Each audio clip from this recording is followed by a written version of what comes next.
Meskipun sempat mengalami masalah di sektor lini serang, seperti yang diungkapkan oleh pelatih Sintayong usai memastikan timnas lolos ke round 3 kualifikasi Piala Dunia, namun dengan skuad yang berisikan para pemain muda, banyak pemain masih memiliki potensi untuk berkembang ke level yang jauh lebih tinggi. Dan itulah yang ditunjukkan para pemain di sektor lini serang timnas saat ini. Seperti Rafael Struijk yang mulai masuk ke skuad utama di timnya ADO Den Haag. Begitupun dengan Ramadhan Sananta yang mulai menunjukkan penampilan yang makin menawan bersama klubnya di ajang Piala Presiden. Selain itu, kita juga punya James Redfern yang sukses mengantarkan timnas U19 masuk ke final Piala AFF dengan penampilan yang mengesankan. Di mana tentu saja, ini akan membuat persaingan di lini serang timnas semakin positif. So, di video ini, kita akan coba rangkum dan telusuri deretan para penyerang timnas Indonesia dan beberapa pemain yang akan bergabung yang bakal memicu persaingan luar biasa di sektor lini serang.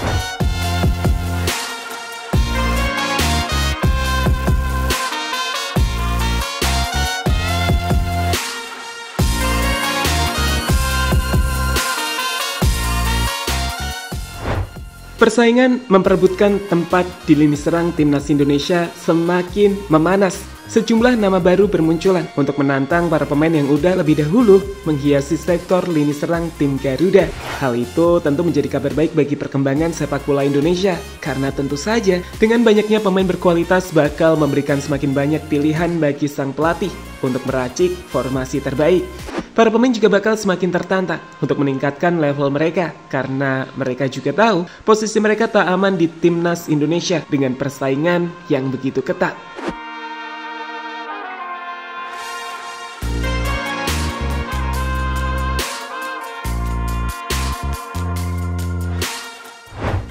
Saat ini sendiri, munculnya talenta-talenta muda berbakat seperti James Redfern, Mauresmo Hinoke, hingga Mauro Zylstra yang beberapa waktu lalu mengutarakan keinginannya untuk bergabung ke skuad timnas Indonesia, dipastikan bakal makin memperkaya opsi lini serang di tim Garuda.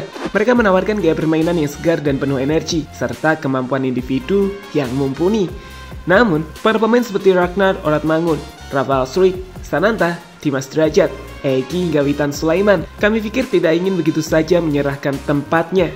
Dan itu kenapa mereka akan berusaha keras untuk terus mengembangkan level permainannya supaya tetap dipilih oleh Coach Sintayong jadi penyerang utama tim Garuda.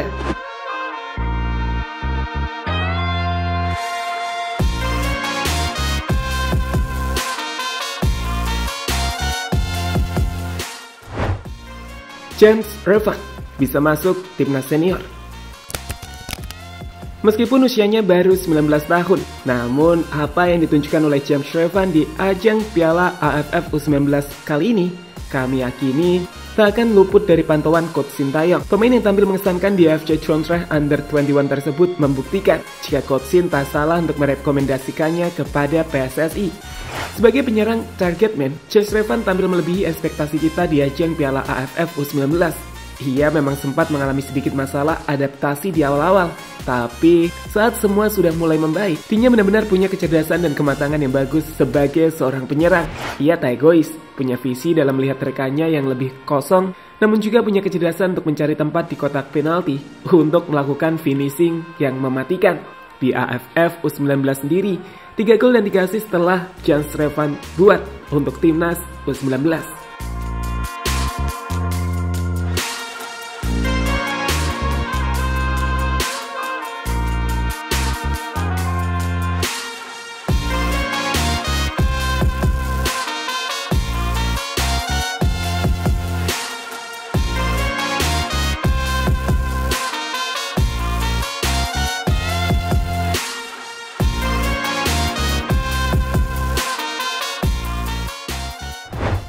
Jika melihat performa tersebut, kami pikir tak ada alasan untuk tidak memanggilnya ke skuad utama timnas Indonesia. Meski tentu saja, dirinya harus bersaing dengan penyerang lain yang juga punya penampilan mengesankan.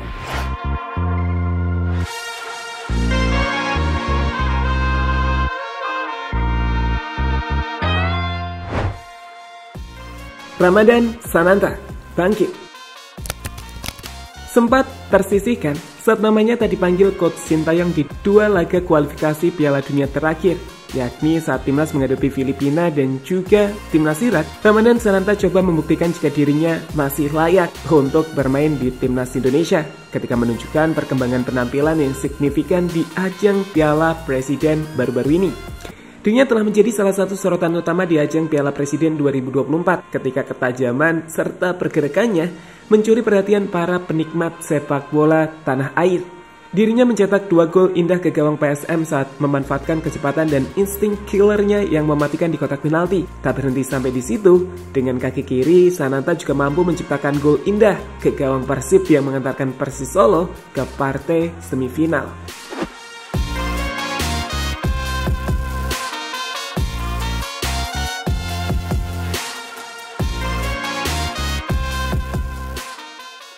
Berkat penampilan itulah, Sananta dinilai oleh para penggemar timnas telah berkembang makin baik. Dengan usianya yang baru 21 tahun, dirinya jelas tak ingin kembali terdepak dari timnas Indonesia karena persaingan ketat yang ada di sana. Dan saya yakin dia tahu cara menjawab tantangan tersebut.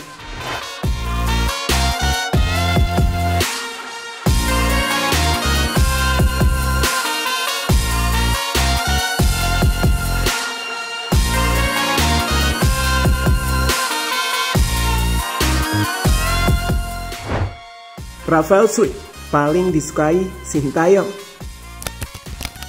Sempat diremehkan karena kesulitan mencetak gol di timnas Indonesia, Rafael Struijk sejatinya telah membuktikan jika ia adalah penyerang yang sangat disukai oleh Coach Sintayong saat selalu dipercaya tampil di ajang Piala Asia, baik senior maupun under 23. Salah satu kelebihan yang dimiliki adalah mobilitasnya yang sangat tinggi. Meski begitu, Struijk tahu ada aspek lain yang harus ia kembangkan, dan itulah yang coba ia lakukan bersama klubnya ADO Den Haag di awal musim ini. Di pramusim, pemain 21 tahun timnas Indonesia ini mulai dipanggil ke skuad utama, dan hasilnya ia sukses membuat sang pelatih puas ketika Struijk terus dipercaya bermain lama bersama skuad ADO Den Haag. Jika bisa masuk ke skuad utama dan jadi pilihan nomor 1 ADO Den Haag di musim ini, kami pikir Struijk akan mengunci satu slot di lini serang timnas Indonesia. Dirinya adalah penyerang yang bisa dimainkan di berbagai posisi dengan sama baiknya, entah itu di sayap kanan, sayap kiri, di belakang striker atau bahkan jadi striker utama. Dan sekali lagi, inilah yang sangat disukai oleh Coach Sintayong karena membuat pelatih asal Korea itu memiliki banyak opsi strategi permainan.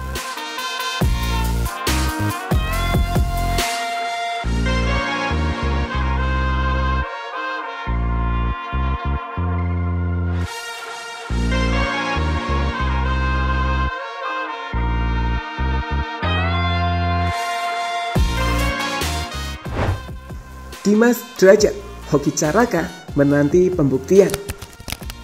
Dua penyerang target man yang sempat menjadi pilihan utama timnas di bawah Coach Sintayong adalah Hoki Caraka dan juga Dimas Derajat. Keduanya kemudian tersisih dengan datangnya penyerang lain. Sayangnya, sejauh ini baik Hoki Caraka dan Dimas Derajat belum menunjukkan penampilan yang kami pikir bakal membuat Coach Shin terkesan. Dimas Derajat yang bermain untuk Persib di Piala Presiden sejatinya tampil cukup baik, ditempatkan di posisi sayap kanan yang bukan pos alaminya membuat ia harus beradaptasi kembali di bawah pelatih Bojan Hodak. Dan jelas kita pasti menantikan apakah dirinya bisa berkembang jauh lebih baik di Persib musim ini.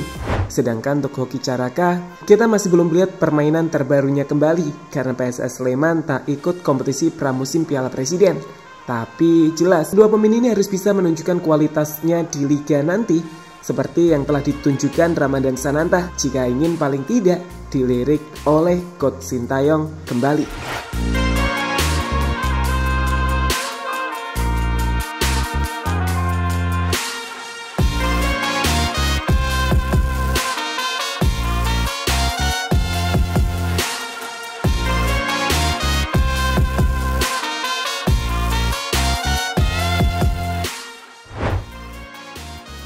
Mauro Zylstra. Setelah mengungkapkan keinginannya untuk bergabung ke timnas Indonesia, seperti yang ditunjukkan dalam interviunya dengan Yusa Nugraha, banyak penggemar bertanya-tanya seperti apakah penampilan dari Mauro Zylstra ini, di mana dari hasil penelusuran, dirinya benar-benar striker dengan potensi yang sangat besar. Musim lalu ia adalah top skor kedua di kompetisi Liga Belanda Under 21. Dan di pramusim ini, kita juga udah melihat jika ia sukses menciptakan 2 gol lewat 2 aksi brilian dalam menghancurkan jebakan offside lawan.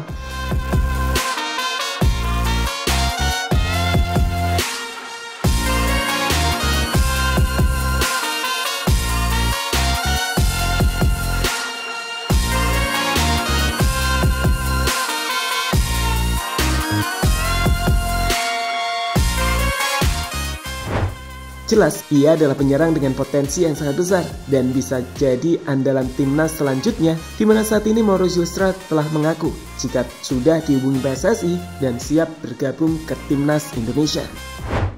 Selain nama-nama di atas, kita sebenarnya masih memiliki deretan penyerang yang secara umum berposisi sebagai winger, seperti Ragnar Oratmangun, Egy hingga Witan Sulaiman. Ada juga Sadil Ramdhani. Namun kami pikir Ragnar adalah pemain yang udah pasti tak akan tergantikan. Dengan Egy, Witan, hingga Sadil harus membuktikan jika mereka masih bisa berkembang dan masuk ke skuad timnas dengan persaingan yang semakin ketat. Coba bayangkan jika Maurus Mohinoke udah resmi gabung ke timnas, ia akan jadi pemain sayap yang menarik bagi tim Garuda dan mengancam posisi dari pemain lainnya.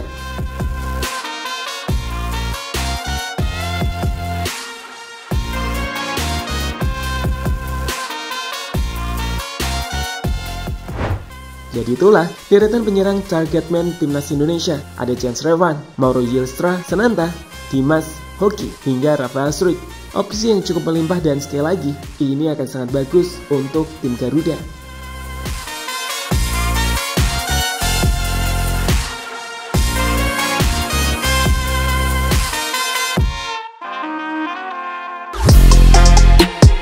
Halo, izin iklan sebentar ya guys. Jadikan ruangmu bernuansa timnas. Temukan beragam poster dinding, sepak bola dan timnas dengan desain menawan, kualitas premium dan harga yang tidak akan menguras kantong. Segera klik link Shopee di deskripsi video ini dan dukung timnas dengan sepenuh hati. Mulai dari dinding rumahmu.